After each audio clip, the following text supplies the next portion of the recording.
நிலைத்திருக்கும் வெளிச்சம். கர்த்தரை உனக்கு நித்திய வெளிச்சமாயிருப்பார், உன் துக்க நாட்கள் முடிந்து போம். ஏசாயா 60:20.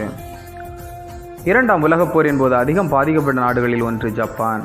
ஆகஸ்ட் 6, 1945 அமெரிக்க ஜப்பானிய நகரமான ஹிரோஷிமா நாகசாகி மீது அணுகுண்டுகளை வீசியது.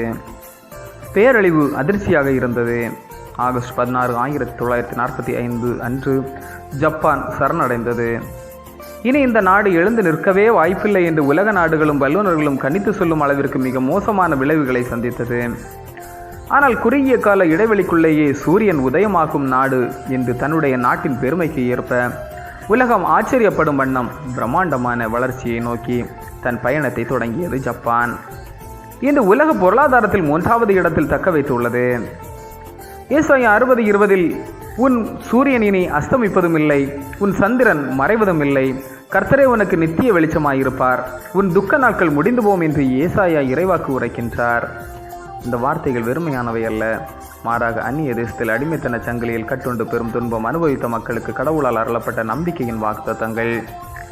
பாபிலோனிய அடிமைத்தனத்தால் துவண்டு போயிருந்த ஜனங்கள் விடுதலையின் வாழ்விற்காக அழுகையோடும் கண்ணீரோடும் ஏங்கி தவித்துக் கொண்டிருந்த சூழலில் அவர்களுக்கு ஆறுதலை கொடுத்து ஆற்றல் படுத்திய உயிருள்ள வார்த்தைகள்.